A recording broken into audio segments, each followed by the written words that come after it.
Welcome back to the Seventh Voice Podcast. I'm your host, Aziz Adesanya. This is the third episode of the podcast, and today we have Zachary in the house. Zachary is a real estate lawyer in the GTA, and he's going to be sharing his knowledge and his insight with us on what the mistakes he has seen both buyers and sellers make when they're closing transactions. And we're going to touch on few things that have been going around in Ontario as well about people selling other people's property, and he's going to tell us how we can avoid such mistake. Let's all sit down and enjoy the conversation with Zachary. Buying real estate in Ontario involves real estate lawyer. There's nothing we can do without a lawyer representing the buyer or even the seller whenever we are doing that. Today we're going to be talking with Zachary. Zachary is a real estate lawyer in Ontario, and he's going to give us some insight on how buyers and sellers can navigate through the process or avoid some mistakes that he has seen over the last few years that he's been practicing as a real estate lawyer. Zachary, thank you so much for joining us today. Thanks for having me. This is the first time you and I are meeting actually one-on-one. I know we have a conversation over the phone, and I knew you through your newsletter, which has really, really helped me. I think your newsletter is what improved my knowledge about some law around real estate. As a real estate agent, we mostly focus on, helping our clients and, getting what they need done as either buyers or sellers. The legal part, we always kind of let the lawyer do it. But through reading the newsletter you used to send, I've learned a lot from there. And that's how I reached out to you and we were able to connect. I want us to start from you. Okay. I know during our conversation, you told me you were also a real estate agent before, and you moved into real estate law, which is, even though it's in the same industry, it's really, really different. Tell us, just take us through that journey. How did you start even as an agent? Why did you move into real estate law first? Yeah, no, and I mean, I appreciate you reading the newsletters and getting some value out of it, because that's what they're there for. Yes. I started as a real estate broker. I got my license in 2016. Okay. And I worked originally in the Niagara market for about a year and a half. Then I moved to London for law school. Oh, London. So I worked in the London market for 3 years. So you were doing real estate while you were actually studying as well? Yeah, and that's how I was paying my way through law school, was working as a real estate agent. So instead of interning in the summers, actually, I opened up a little office and spent some time in the London market. Okay. I learned some great experience in terms of, building a network where I didn't have any previous connections. So after that, I graduated. I moved to Toronto. Okay. I did my articling, wrote the bar exam, and then as soon as I was able to, I opened up my own practice. Wow. Is there any reason that you think, okay, I want to just move to the law part of real estate? Do you see anything that you feel like you could do more in that part than being an agent? Is that one? Well, at the end of the day, it played to my strengths. Okay. So I knew going in that I wanted to be a real estate lawyer. Okay. I knew that getting the broker side and working on that side would improve my knowledge and understanding of the transaction. So I excelled at breaking down complex situations, bringing it down to what information will help us make the best decision, and then helping the clients get through that. So I knew that being on the lawyer side, that was where my strength was. So being working as a broker helped me understand the pain points that clients understand, and then also as a broker. So, for example, when I write that newsletter, I try and, put myself back in that situation. What kind of knowledge do I need? What kind of things do I know the client is asking? Okay. And I try and use that to, help real estate agents now. Wow. I like the part that you've been a real estate agent and then you move to law. I think that will give you the opportunity to not only help your client as a lawyer, but the other side of what they're going through as well, and some of the questions they will need to, some answers to give them even when some questions. Okay, so you've taken us through the journey of how you get into, being a real estate lawyer, moving from using what you're making there to actually sponsor yourself to go to school in London and everything. And how long have you been doing real estate lawyer, like being a lawyer now? How long now? Just about 2 years. About 2 years. And I'm sure you must have seen a lot of mistakes that buyers and sellers have made. Absolutely. Both why you are an agent and why you become a lawyer. Yeah, definitely. Can you walk us through some of the mistakes that you notice that they make? Sure. And probably maybe how they can avoid it, because a lot of people that are watching us now, they can see that and they won't make that same mistake. both buyers and sellers? Definitely. The first and biggest thing is definitely Schedule A. Okay. When it comes down to that, at the end of the day, that's the meat of the transaction. That's what differentiates one purchase agreement from another. Scheduling, right? Schedule A. And that's, Schedule A. Okay. I didn't hear that. so, and coming down to the conditions or any specialty clauses that helps, differentiate that transaction or really make it work. Just for people that don't understand what Schedule A means, it's just a form that comes with all the clauses that goes with the offer. That's where the lawyer wants to see what are the clauses we put in the offer before we submit it. Is that correct? Absolutely. Okay. And so the biggest mistakes I see is it comes down to usually conditions and the way they're written. Okay. So when we're talking about things that buyers and sellers can do, better in transactions, Okay. simplest thing, get a good real estate agent Okay. and get somebody who's committed to actually, learning the craft, educating themselves, and getting better at drafting that contract. Because once it reaches our desk, I'm limited by what's in that agreement of purchase and sale. Okay. I can't then go in and change it without mutual agreement from both parties. So the biggest thing is how those conditions, especially conditions, are set up. So a good example is sale of home conditions. So I'm sure you've seen this probably more so now Yes. with the market coming down. Exactly. So when we see those, they're often written very vaguely and in a way that, allows the seller the buyer who's put in that condition a lot of leniency on what they can and can't do. Okay. So one thing I always advise somebody who's not signed one of these yet on the seller side is to make it as specific as possible. That's possible. So, most conditions never even stipulate, when the property has to be on the market. They'll say, okay, well, sale of property condition. Yes. Yet, nowhere written in the clause is, okay, well, we guarantee it'll be on the MLS by this date, or it'll be at this price, and it'll be for this long. Oh, okay. So, I see a You're lot talking of... more on the seller side now, right? Absolutely. So I see sellers getting taken advantage of on this side a lot. And, simply put, this can be avoided by taking the time to go through and properly writing that clause. So when you're a real estate agent, the best thing to do is talk to either your broker of record or a real estate lawyer to make sure you understand how to draft these clauses properly. Okay. Even go through and have a quick consultation, see, okay, is this written right? Is this how I should be setting this up? And that provides so much more value to the client. So it still comes down to, working with a real estate agent or broker that knows what they're doing. Like it's going to help you with your work because you don't have a lot of things to go back and forth and say, hey, why is this clause there, here and there? But the thing is, in some situation when, buyers, they want to just put in the offer because maybe it's a different kind of market that there are a lot of offers. I think people miss that part of going through the clause quickly. They have only 30 minutes to go through it. So would you say kind of have a clause, if you see the property, let's say I go ahead and show a property to a client and they like it, that Schedule A should be the first thing I should look at first, make sure it's ready, even before writing the agreement of purchase and sale and the other part. That should be the part an agent should look very well, more to. Is there anything you think the buyer should also look at by themselves? Or because we've seen a lot of mistakes in the market, right? And that brings down to why buyers and sellers sometimes don't want to trust real estate agents. Is there anything they themselves can quickly go through to say, okay, I need these and these? Just maybe one or two clauses that you think are important they should look at as well. One of the biggest things that I think gets overlooked is the deposit. Okay. So, when you're on the buyer side, You're talking about the clauses. So what are the clauses you think the buyers should, or sellers, even if it's just one or two, that is very important, they have to look at that. You mentioned deposit. Okay, go ahead. yeah, so I think deposit's a really important one for people to look at. Okay.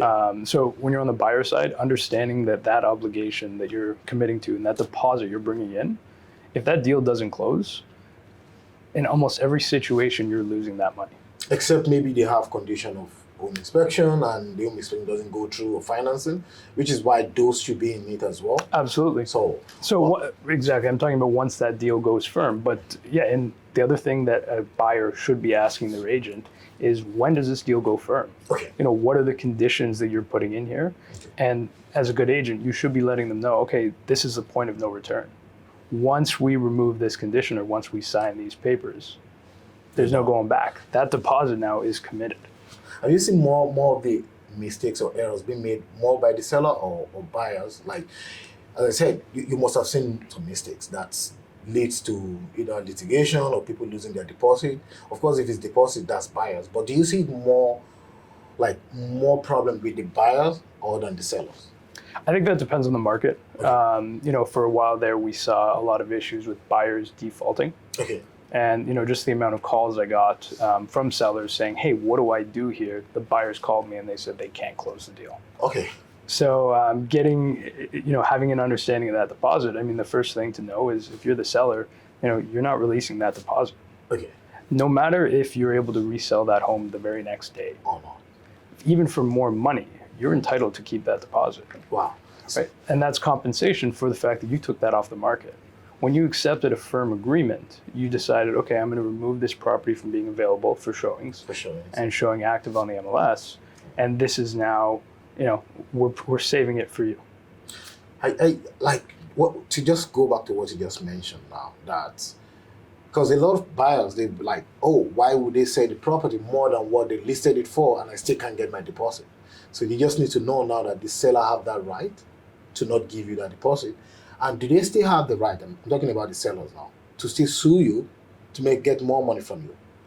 I just want to put on clarity on that. Yeah, absolutely, because this is something we're dealing with in this type of market right now. So if the deal doesn't close because of the buyer's fault, the seller is entitled to keep that deposit regardless of damages. Wow. So that's, essentially it acts like a liquidated damages clause. So that deposit amount they can keep. And then they are entitled to go after further damage, which would include carrying costs between the original closing date and a new closing date. So that would be, interest, utilities, things that they're paying or expected to have paid. And then any difference or that delta between what they sold it to the first buyer for and the new buyer. So if it is a lower amount that they sold for, they're entitled to go after that difference. Wow. If this kind of thing happens, is there any situation where the seller could get his deposit back? So let's say husband and wife want to buy a property and they went firm and it's going to close in 60 days. In 40 days, someone died, the wife or husband. Something happened, just in case. Would this buyer be able to get that money in that kind of situation back or not? There are extenuating circumstances, and that would be up for a court to decide. And they can offer what's called a relief from forfeiture. So that's taking a look at the specific situation, taking in all the facts and information, and making that decision. So they may say, you know what, this wasn't malicious, they didn't do it on purpose, there was an extenuating circumstance. Or maybe they lost their job. If that happened, like closing. That would be a trickier one. Your example of death may provide more. Again, it's not for me to decide. Yeah, of course, I know it's the court that will make that decision. It would be the judge that decides, and my job would be to advocate for either side. Fantastic. I there's one part of the whole process of why we need a lawyer that a lot of people don't know, buyers. They don't know why do we need a lawyer. I think one part that is very important is the title search. Can you walk us through how does the process go? Why is it important? Yeah, absolutely. Whether I'm on the buying side or selling side of a transaction, one of the first things I'm doing is title search. Okay. And that title search is to understand exactly what's going on with the history of the property. How long does it take normally? We have an electronic database of the land title system. Yes. So we're able to pull a parcel register virtually immediately. Okay. Now to actually review it could take some time depending on what's actually on the title. So when you pull up, it's called a parcel register, and that'll list the history of ownership. It'll list any mortgages, liens, or easements that's actually registered on the title of the property. So we take that, we review if there's anything particular that will require to be removed in order to convey the title.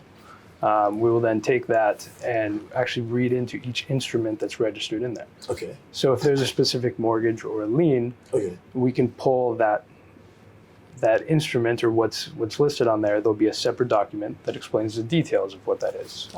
So common things we see are notices for rental buyouts, say an air conditioner or a furnace that's rented. Oh, okay. So in some transactions, a good buyer is going to ask for that to be paid out on closing.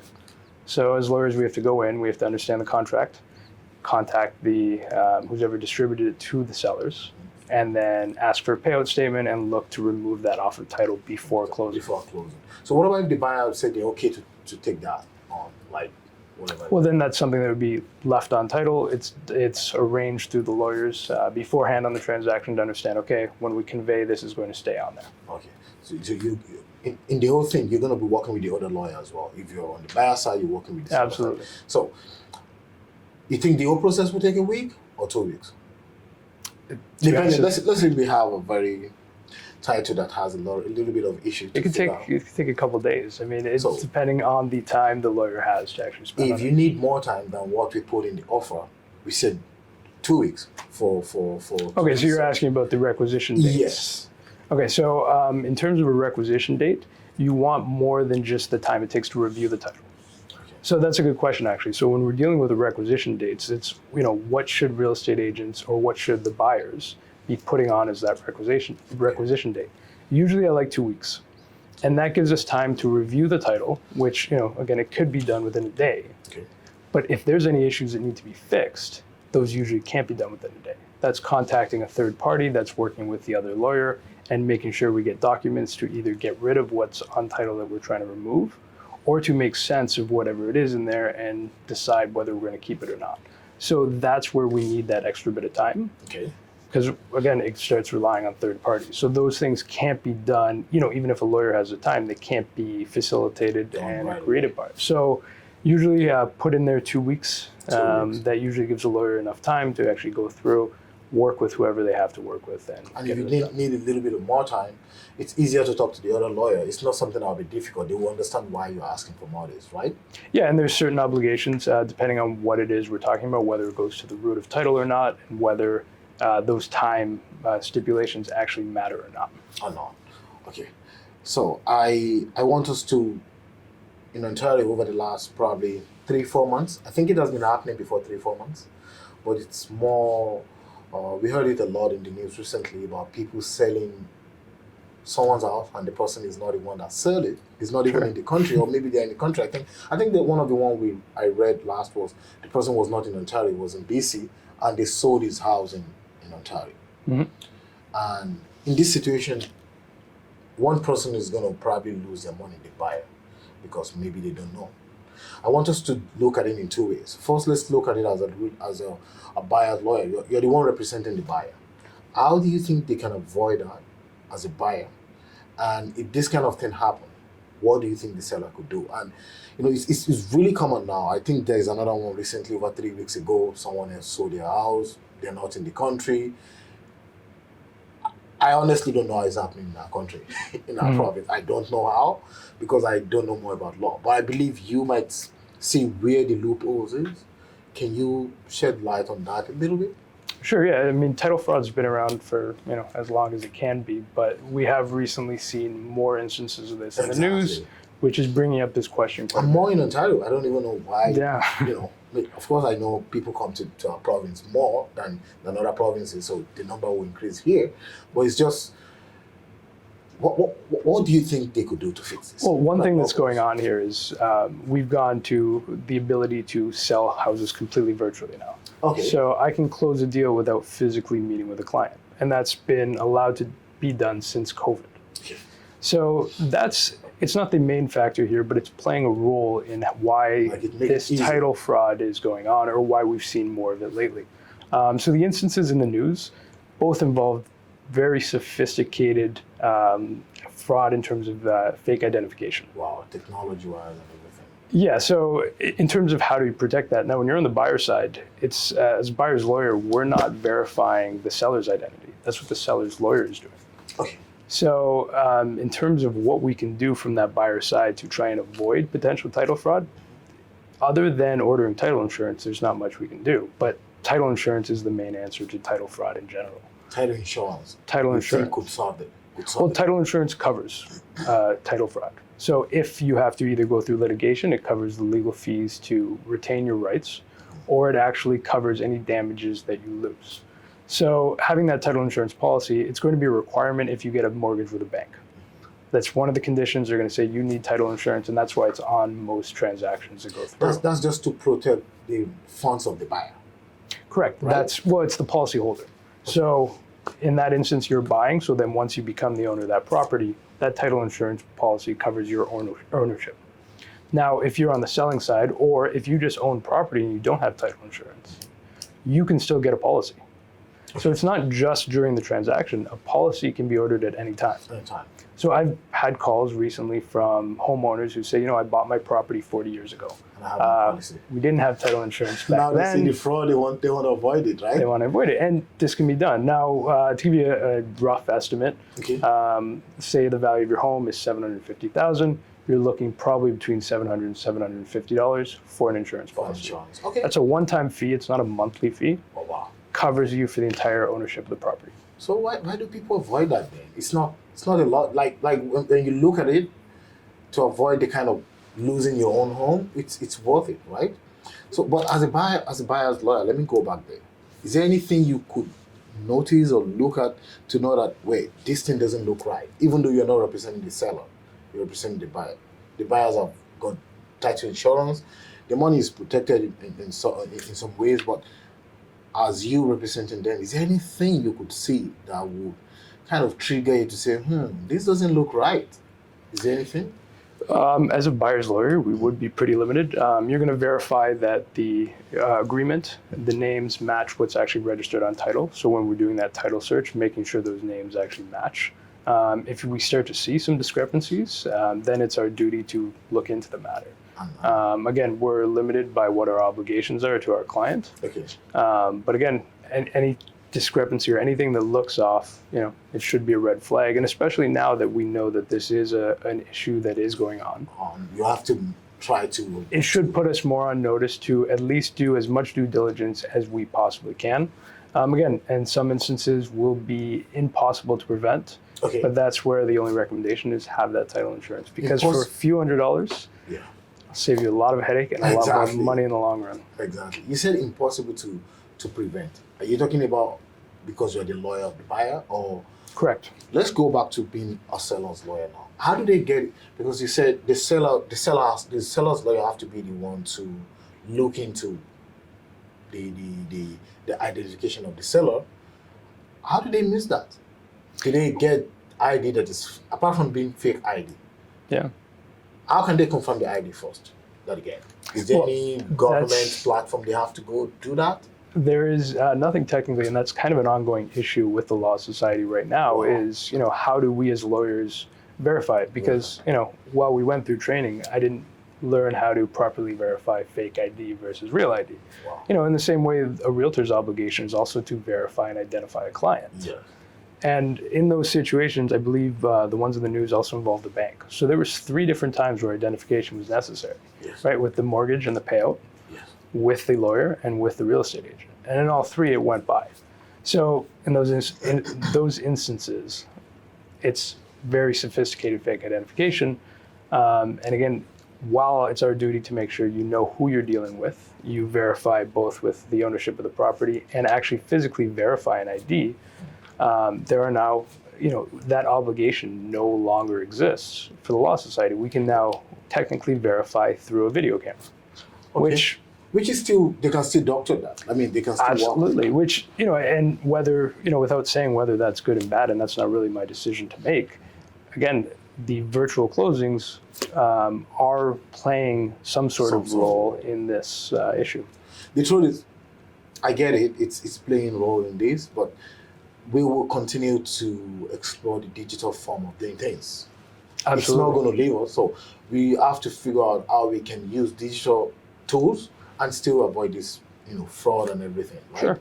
Because as a real estate agent, I know we have FinTrack to fill out, which focuses more on where the fund is coming from. Mm-hmm. Is this money, legal or coming from things that like terrorism or anything, right? But we don't really have a way to say, Zachary gave me his ID.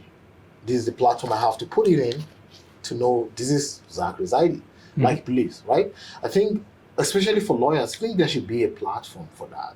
Let's say real estate agent, we might not have access to such platform. You guys have access to even things we don't really have access to. To confirm the ID, I think that might solve the problem, because I agree. If I'm giving you a fake ID and you have a place to just put it in there, and within 1 hour or 2 you will know, at least you can notify the government or to let them know that, hey, this is what is about to happen and I think it's fake. So I want us to look at the closing process, which is the part that the lawyers have to do most of the things. Like your work come out at the closing most, right? Mm-hmm. Let's talk to people that have never bought a property, first-time home buyers. Can you walk us through the process of what they should expect at the closing that the lawyer will have to do?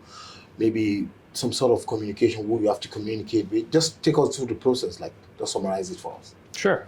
So the first thing you're doing is usually they're referred through a real estate agent, or sometimes the buyers or sellers actually go out on their own and retain a lawyer. Yes. Sometimes they have their own lawyer. Yeah, so the first thing I recommend in terms of choosing a real estate lawyer, best advice I can give is know your real estate lawyer's name. And it's funny to say that, but there's a lot of online platforms now, okay. And some people just choose based on a Google ad and a quote, or review, or simply just the law firm in general. But then you say, okay, well, who's actually closing the deal? Who's your lawyer on file? And most of the time, I get people who are like, oh, I'm actually not sure.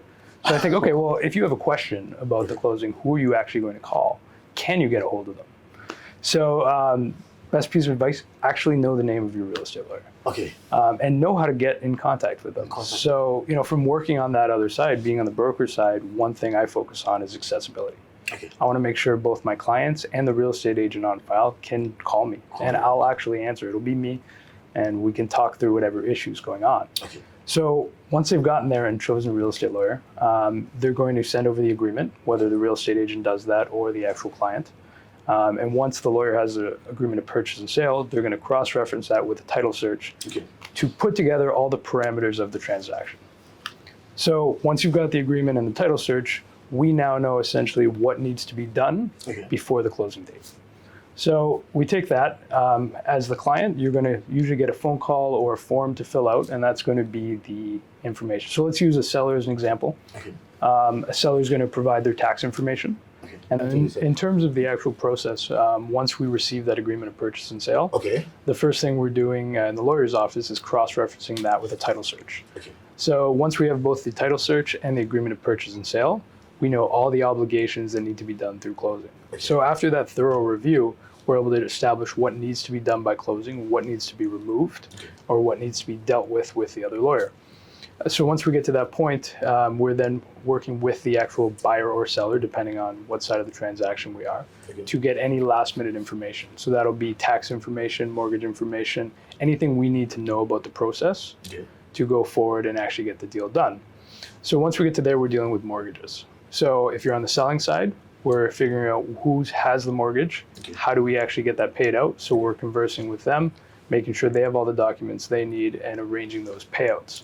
If we're on the buying side, we're taking instructions from the lawyer, we're taking instructions from the mortgagee, and then we're acting on their behalf to go through all the documents needed for funding, and then to register that mortgage for and on behalf of the buyer. So once we get there, then we're dealing with requisitions, which requisitions are the communications between the buyer's lawyer and the seller's lawyer. So the buyer's lawyer is going to prepare a list of requisitions, which is everything that they want to see done, all of their demands in a way, or what they want on behalf of their client. They're going to send it to the seller's lawyer. They're going to review it and then say, yes, we're going to do this. Here's that information, or no, we're not going to provide this as per the agreement. So if they said no in that sense, sorry that I cut you off, they said no in that scenario, can the buyer walk out of that deal? Because maybe you think we need it as a lawyer, and you tell your buyer that you need that, but they don't want to provide it. That depends on what it is. So in smaller instances, there will often be some disagreements on whether something has to be done or not, or the form they want it done. Usually those are, quibbled over, but not actually come to a problem with the transaction. That's just maybe the lawyers wanting to do it their way or the other person's way. If there's actually something that goes to the root of title, then there can be obligations where the transaction can become void, but that would be a rare instance. So usually this is more on the form of how the transaction is going to actually play out, and that's going to inform the buyer or seller's lawyer on how they're going to prepare that paperwork. So once we get to past the requisition stage, then we're preparing the paperwork.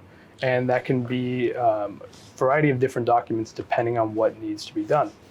So once those documents are prepared specific for each transaction, then we're arranging an actual meeting with the client Okay. And that can be done now either in person or virtually.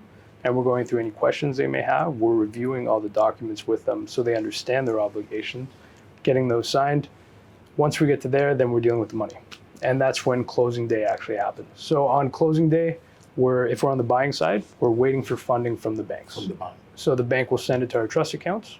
Then we're taking what money needs to be provided to the seller's lawyer, arranging for that to be sent to theirs, to their trust accounts. And then from there, we're making sure that the actual registration, which is the deed, is transferred properly. Could it, on the closing day, is this all this transfer from trust account to the trust account?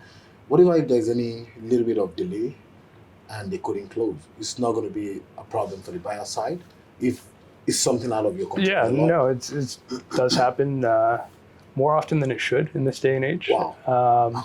So in those why events, does it happen? Is it technology or what? Is it the banks that doesn't? both. Sometimes the banks are slow in actually getting the funding over. And once we have that, nothing can be done past 5 p.m. on a closing day. That's because the land registry system shuts down at 5 p.m. exactly. A tangent question, which is the worst bank to deal with? Ooh. You want to put it on? I think this is going to depend on The green, experience. blue. The green has been my most difficult. I don't know if that's the same for everyone, Okay. but yeah, the What green about the bank. French blue one? They've been okay in my Yeah? experience. Okay. I deal with a red bank, Nice.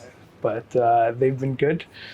But yeah, I've seen the most issues with TD, but not to say that they're necessarily the worst. Yeah, I mean, not to throw TD under the bus. I think I've heard the name twice. You Yeah. mean the green one? I've heard the name twice that there's a little bit of, but I think all the banks in Canada are great, but things could happen Sure. on closing. And that's one of the reasons why buyers need to know that if it happens, now you said, if it happens out of your control, it doesn't mean the seller will say, you know what, because we couldn't close, the deal is. Sure, we do have a process that takes place. So if the actual registry can't happen before 5 p.m., Okay. we do have an option to what's referred to as closing an escrow, Okay. which means we complete everything and the lawyers agree that first thing the next morning, the registration will actually go through. So in a lot of those cases, it doesn't actually affect the buyer being able to move in and actually go through with what they understand is a transaction being completed. Wow. Well, you explained all the process now of what you do. Immediately the offer land on your table. And I feel like that's a lot. One of the reasons why I asked this question is, I think first-time home buyers, whenever they hear you're going to pay the lawyer, they're like, why is the lawyer charging me that?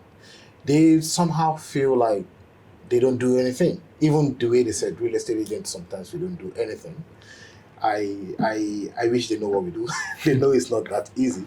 So they feel like they're paying a lot for lawyers. Sure. I think if they're watching this now, looking at the process, they're paying for a lot of things. For you're doing almost all your heavy lifting from the day you get the offer to the closing, which they need to know this part of the process is one of the most important part. If anything if there's any error in this part of the process, the deal might not even, go through. So they need to know that part. The lawyers are doing a lot, Mhm. and we real estate agents as well. We're working hard because we have to continue to communicate with you. Looking for house for them is also part of the the thing we have to do, which is they just need to know that part. They're not paying just because of nothing, right? Sure, and adding on to that, it's easy to look at a smooth transaction and say, well, that wasn't that hard. Yes. And both for a real estate agent and a real estate lawyer, you come to see the value of what you're paying for when things when get there's a difficult. problem, right? When there's a problem, you want somebody who deals in real estate all day long.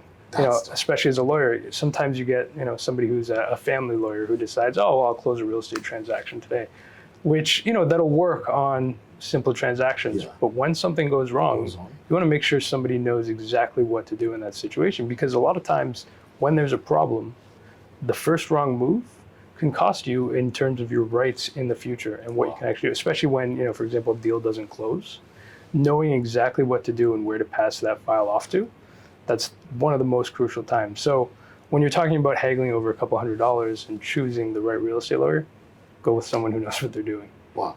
You mentioned something now which would make me go back to that point again. Can a family lawyer, like someone that doesn't do real estate law, can they close a real estate transaction? Or it has to be a real estate lawyer? Is there anything that makes a lawyer to be like, okay, I can only do real estate, I don't do family law. I don't do any other thing like divorce or anything. As a real estate lawyer, do you do any other law, part of law as well?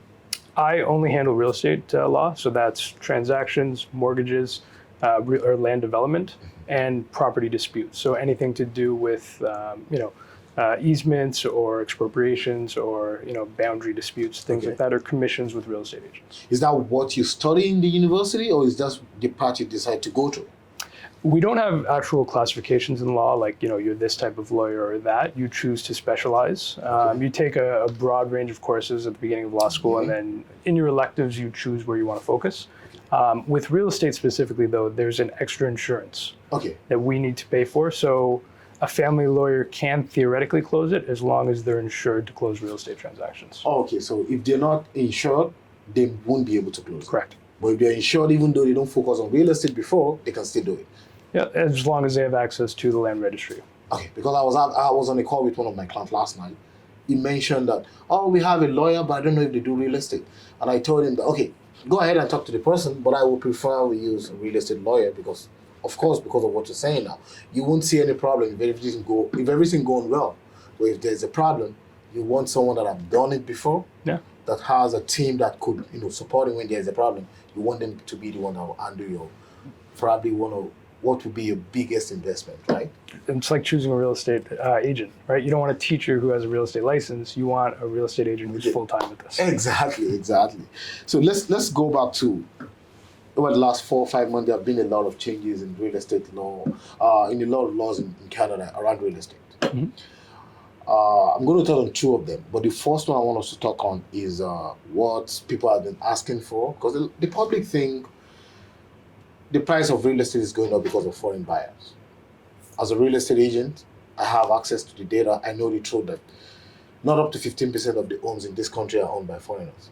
Right. So 85% are owned by people living in this country, people that own either they're permanent resident or Canadian citizens. So why do we think this 15% is what is making the property to go up? I think it's just come down to people understanding that it's just the supply and demand issue that we have in Canada, in Ontario specifically. So now they've brought up the 2-year ban for foreign buyers. How do you think this law, what can you say around this law? What do you think is going to, I'm not telling you to predict the future, but how does it affect real estate in general? Does this ban really move something? I share your opinion of I don't think it really does. Okay.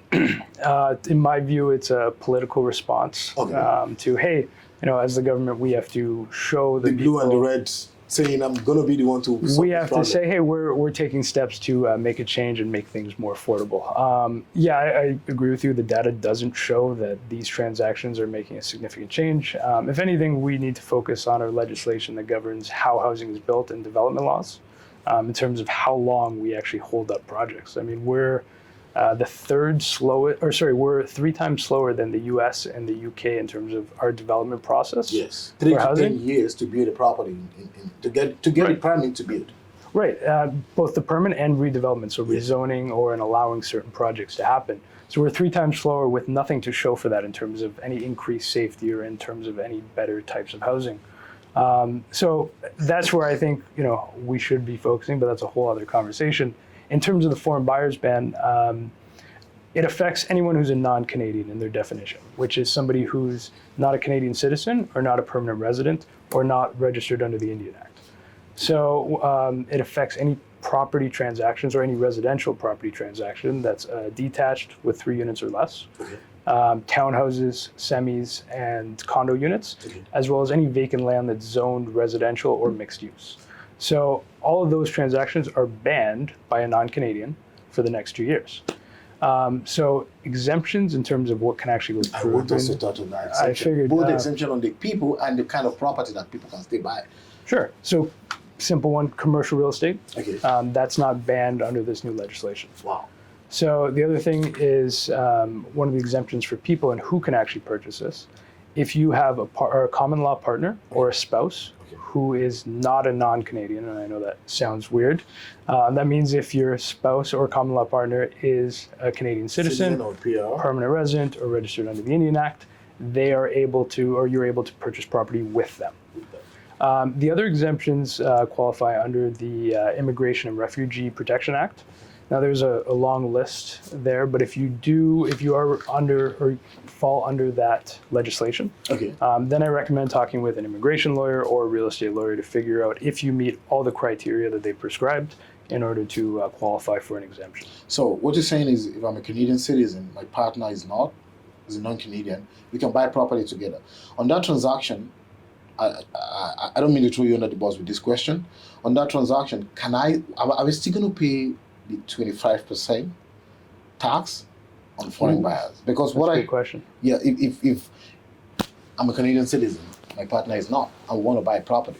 Right. On that transaction that we're buying, are we still going to pay 25% tax that is on the non-Canadian buyer? So it's been a wonderful time, having this conversation with you. I want us to go back to how you and I even met, which is the newsletter. As I said at the beginning of our conversation, it has really helped me a lot to learn about. You talk a lot about the landlord and tenant. What the landlord needs to know as their own right. The tenant, of course, which we know. I think the tenant has more rights in Ontario, and that's why a lot of people are scared of buying property to rent out, because they don't want to put someone in their property and there is issue and the person still have more rights. In your newsletter, I've learned a lot from there. Can you just touch a little bit of why you started the newsletter and what are the feedback you've received, apart from, of course, me sending you an email, how you've helped me? Why did you start the newsletter? Yeah, I mean, because of my experience as a real estate agent, I knew that the touch points of where the clients are communicating about lawyers happens more with the real estate agent. Okay. So, from my perspective, being a lawyer of only 2 years, I decided to spend my time networking out to other real estate agents. And the best way I found to do that was providing a newsletter specifically written for them. So it was easy for me to put myself in their shoes and realize, okay, what are the things that I know clients are asking me when I'm going out on showings, what they want to know during the closing process, and generally what kind of information is valuable for the real estate process. So the other things, I get calls about commission disputes and, hey, we had a buyer representation agreement that went south. So a lot of it is, okay, well, what can a real estate agent know from the legal side that'll help them protect themselves in the future and help them run their business better? So I created this newsletter, and we've now got just over 3,500 real estate agents. Wow. And it's growing. Real estate agent. Do you have people that are not real estate agents within, like, just? We do have, I've got some mortgage brokers on there, some investors and developers, people who do benefit from just knowledge of real estate law in general. But a majority is real estate agents, and that's still, when I'm writing an article, that's who I'm imagining the reader is going to be, and that's where I'm trying to provide that information. To be honest, I read your newsletter. I think anyone will benefit from it. I think, especially when you talk about landlord and tenant, right now, rental property is what is, I think, is what is keeping the market afloat right now. And a lot of people, landlords, tenants, they want to know their rights. So I think your newsletter is not going to be, I think it's useful for everyone. How do you think people that are not real estate agents or mortgage broker or not even doing anything in real estate, but they want to know a few things that they need to understand about real estate law, renting, how do you think they can subscribe to your newsletter? What do they need to do? Do they have to go to your website, or how can they subscribe? Yeah, absolutely. It's on my website, which is Soccio-Marandola.com, and hopefully we'll have a link in here. I'm going to put the link. Yeah, because it's a little hard to spell, but on the bottom right of every page is a subscribe button. Okay. Someone just puts in their email, and they're added onto the list, and every Friday at 11 a.m., they'll receive You even have the time. Yeah, it's scheduled to set out, so I make sure it's written before Friday at 11, and that's when the newsletter goes out. Oh, okay. I mean, that's a lot of people. I'll put the link in the video, as I said. People should subscribe. They need to learn. Even if you're buying a home, you're selling, you need to know a few things that will put you in a better position, even before you talk to your lawyer or anything. Is there any other place people can contact you, like LinkedIn, Instagram, or any social media platform that they can reach you? Yep, LinkedIn and YouTube, and both under my name, Zachary Soccio-Marandola. Okay, I'm going to get the link and put it there as well. Zachary, it's been a wonderful time. I really appreciate it. Thank you for having me. Thank you so much.